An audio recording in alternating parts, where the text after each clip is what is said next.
जनाधिकार party लोकतांत्रिक द्वारा रविवार को पटेल मैदान में जिला स्तरीय कार्यकर्ता सम्मेलन का आयोजन किया गया। इस अवसर पर पूर्व सांसद राजेश रंजन उर्फ पप्पू यादव ने राज्य एवं केंद्र सरकार पर जमकर निशाना साधा, जहां उन्होंने महिती जनसभा को संबोधित करते हुए कहा कि मेरी कोई जाति नहीं है, बल्कि मैं इंसान हूं और गरीब लोगों के भलाई के लिए सदैव कार्य करता रहूंगा।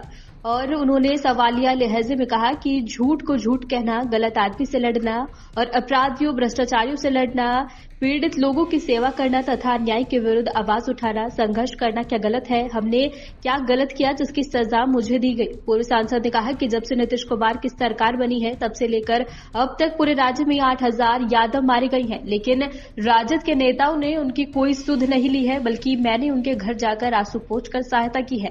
जहां उन्होंने कहा कि लालू जी ने सिर्फ अच्छे डॉक्टरों की सेवा को लेकर वैचारिक पथदेव होने के कारण में उनके अलग हुआ है, और उन्होंने कहा कि आज शराबबंदी के कारण बिहार के 13 करोड़ लोगों का जीना मुहाल हो गया है। वहीं छोटे छोटे बच्चों के हाथों में कोरेक्स ड्रग्स एवं मादक पदार्थ के कारण युवा पीढ़ी बर्बाद हो रही है। जहां उन्होंने कहा कि हर पीड़ित एवं दुखी लोगों की आंख आंसू पोंछने में बावजूद आप लोगों ने मुझे हारने का काम किया है, लेकिन मैं अहर्निश लोगों की सेवा करता रहूंगा, चाहे कोरोना जैसी महामारी हो या पटना में आई भीषण बाढ़ हो। मैं घर घर जाकर लोगों की सहायता करूंगा। और वहीं कोरोना के दौरान देश के सभी राज्यों के मजदूरों को सहायता पहुंचाई। वहीं कोरोना में फंसे बच्चों को कोटा से लाकर उन्हें उनके घर पर पहुंचाने का काम किया है। पूर्व सांसद ने कहा कि केंद्र सरकार द्वारा 10 वर्षों में कोसी को क्या दिया गया, जबकि कोसी और सीमांचल के लोगों को बाढ़ से मुक्ति, एम्स अस्पताल की स्थापना, एयरपोर्ट की स्थापना, चीनी मूल जूट मिल और पेपर मिल की स्थापना से ही इस क्षेत्र का विकास संभव है। विकास पर बात है, जो ट्रेन आई थी वो ट्रेन कहाँ चली? एम्स का क्या हुआ? बाढ़ का क्या हुआ? पेपर फैक्ट्री का आपने सब कुछ निकाल के लेके बजनापुर से चले गए। आप भूलेंगे नहीं। नरेंद्र मोदी जी 10 सालों में कोई एक बात बताएंगे ना कि कोसी सीमांचल को क्या दिए, कौन सा ट्रेन दे दिए, क्या दे दिए, रोजगार का क्या हुआ? हमारा सवाल तो यहाँ है ना भाई। मेरा सवाल है किसानों के साथ क्या हुआ? 900 किसान मरने के बाद आपने क्या किया? क्या मंडी सिस्टम लागू हुई? क्या बाजार समिति फिर से लागू होगा? मेरा सवाल तो यहाँ है ना कि आप सरपंच को न्याय नहीं दे रहे हैं, आप ग्राम सभा को खत्म कर दिए मुखिया जी का, आप ममता आशा आंगनबाड़ी के सवाल पर आपकी मौन है, चुप्पी है। जो चीज केंद्र को हिस्सेदारी करनी चाहिए नहीं करता है, सारा पैसा केंद्र रोक लिया है। मेरा सवाल जो जिसकी नौकरी जा रही है, टोला सचिव या जो टीकाकरण है पशुओं का, या अन्य जो आप हमारे सब ग्रामीण चिकित्सक हैं, उसका आप अभी तक क्या सोच रहे हैं? मेरा सवाल यहाँ है, मेरा मुद्दा जो है मैं उस पर कायम हूँ कि कोसी सीमांचल कब तक दूसरों के आश्रितों पर, दूसरों पर जिए? कब तक जाति का आप हमको जाल में, हमारे जाल में फंसा के गाली गलौज में आप हमारे विकास को अवरुद्ध कीजिएगा? कब तक इंस्पेक्टर राज चलता रहेगा? कब तक भ्रष्टाचार का शिकार हमारे कोसी और सीमांचल के लोग हैं? मेरा मुद्दा यहाँ था, और ये वर्कर का सैलाब था भाई, ये नेताओं का सैलाब है।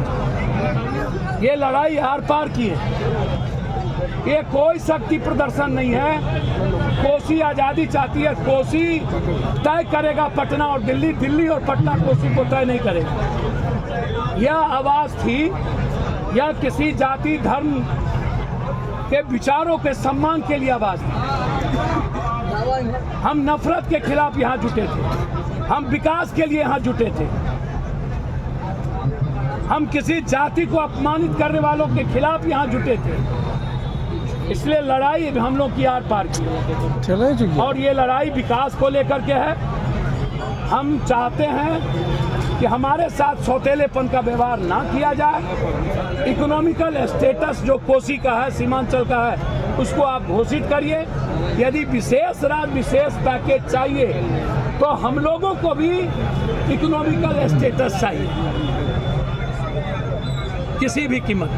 परसों जो है समझ में नहीं आता है, नीतीश बाबू जब एम्स एक ही अभी तक आई और उस एम्स में भी डॉक्टर नहीं है, और सारा बात अच्छी बात है। हम ये चाहते हैं कि कोसी का पलायन रुके ना, कोसी में रोजगार का डेवलपमेंट हो ना। हम एम्स का डिमांड है मेरा सवाल कोसी के रोजगार से है, मेरा सवाल मक्का मखाना से है, मेरा सवाल बाढ़ से मुक्ति से है, मेरा सवाल मक्का और मखान के फैक्ट्री से, माछ के फैक्ट्री से है। मेरा मुद्दा यहाँ है, हमारी लड़ाई बिल्कुल आम लोगों की जरूरत से है। आम लोगों का विकास कैसे होगा, उसकी इकोनॉमी कब तक 84 करोड़ लोगों को 5 किलो का अनाज आप हमको देंगे, कब तक आप हमको बताइए। इसीलिए हम इकोनॉमिकल फ्रीडम चाहते हैं और हम एक तरह के एजुकेशन चाहते हैं, एक तरह का हेल्थ चाहते हैं। हमारे समाज को आप बंधक नहीं बनने दीजिए अस्पतालों में, हमारी वैसी हम फ्रीडम चाहते हैं। इसीलिए नीतीश कुमार जी जो सिर्फ रोड को विकास का मापदंड समझते हैं,